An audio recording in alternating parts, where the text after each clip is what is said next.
So what, for example, let's have you put your legs up on.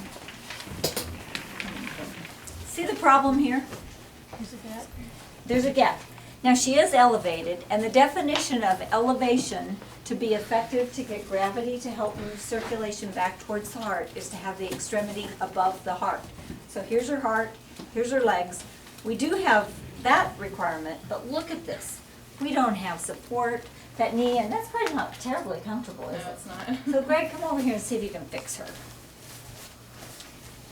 And I also don't like the way her heels are. I mean, she's kind of digging in there. I'm not sure if that's real comfortable.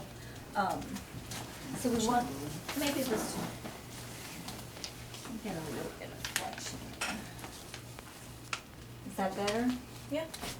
That's better. It's not, I mean, we actually could probably do better by using a totally different positioning device. Does anyone see the wedge that goes like that? Back over there, Ryan, do you have that one?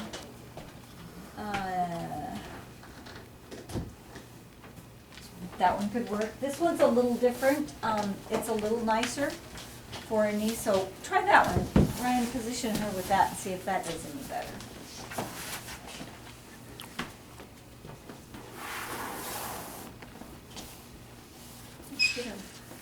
Let's try to get that bend right up there where her knee is. You still have a gap there.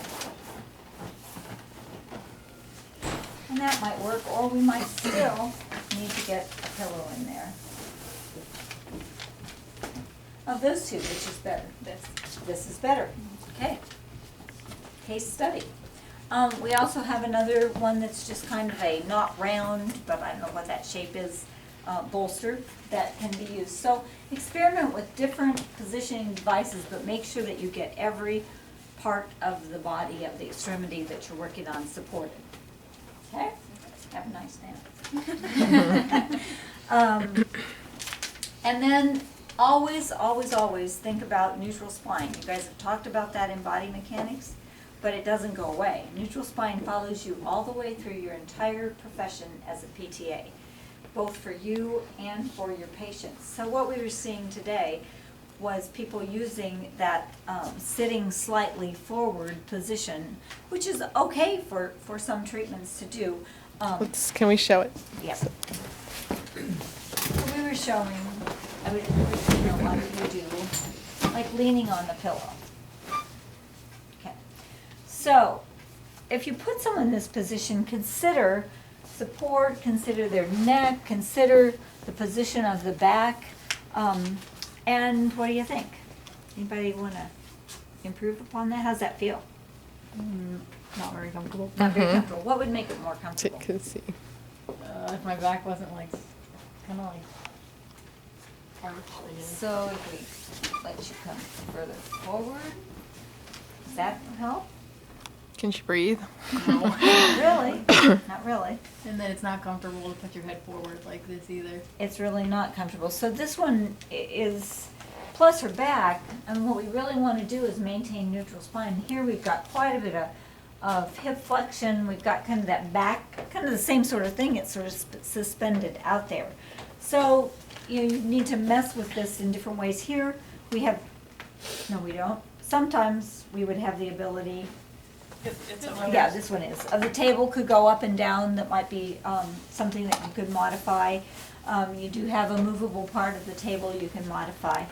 But since this lab is cold packs, and the main thing we're seeing you use this application for was the cervical cold pack, why not do the cervical cold pack in supine?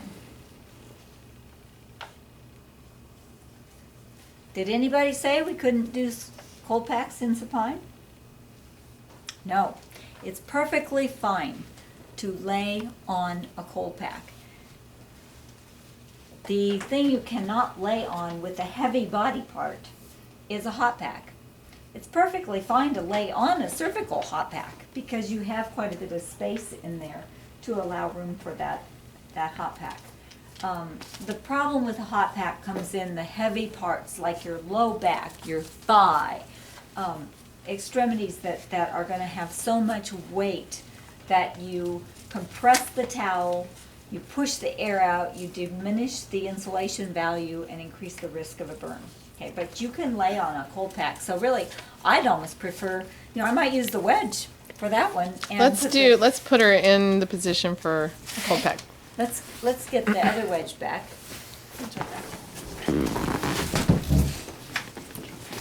We'll just have her lay here. Me. Yep. You can be the patient. Yep. Usually without a pillow. Yeah, you might be more comfortable with a pillow. And we can't catch this table, so give her a pillow under their knees. She might have one another one, yeah. The camera's just going all over the place. How's that feel? Good? Yeah? Okay. She's well supported. Does anybody have a cervical cold pack they want to apply? Just laying around? Go ahead and put it on her.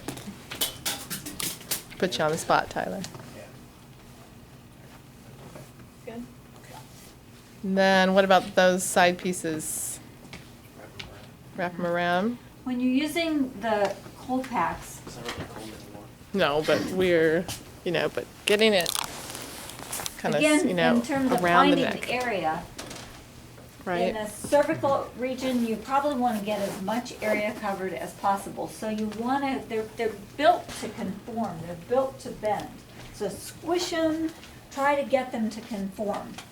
One thing I want to say, again, Kathy's teaching the lecture. I don't know if she's using the test that I wrote, but I could tell you all the questions I wrote just in case, right? They would love that, I'm sure. Oh, I'd love to tell the questions. Yeah, I'd love to.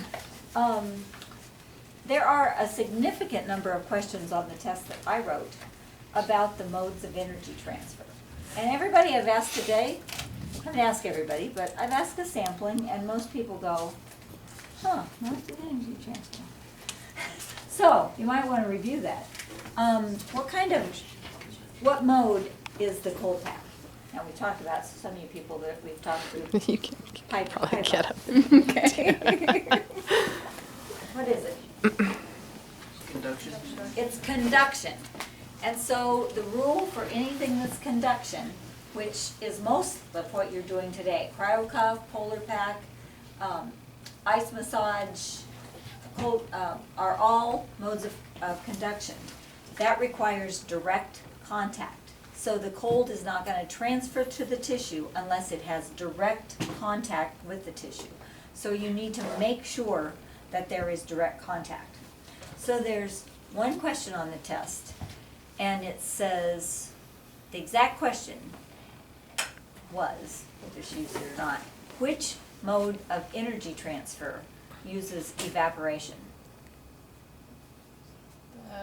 Spray. The spray, and that's the only one. So you better lock that in your little memory banks. It's evaporation, okay? Got it? Okay, don't forget it. All right, let's see what else we have on cold pack. Again, the goal is not to get to numb. Some people might, but that's not your goal. When do you use wet versus dry? Several of you asked that. Luckily, you're not going to use wet a lot in our applications because that's kind of intense, isn't it?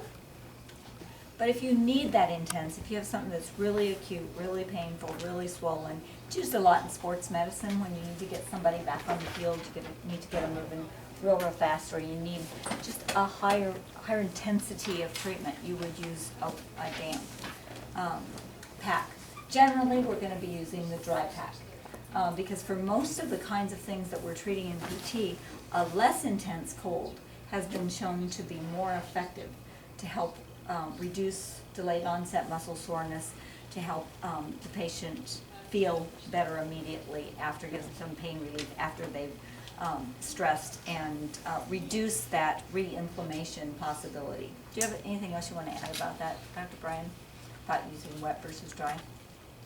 I don't usually use wet in the clinic. I haven't been a big fan of that. And she's done a lot of orthopedics, so if anybody was going to use wet, it would be in an orthopedic kind of setting. Yeah. Yeah, I'm not either, and the research doesn't really support it, except in sports medicine kinds of things. But we do want you to be familiar with it and understand what it would be like.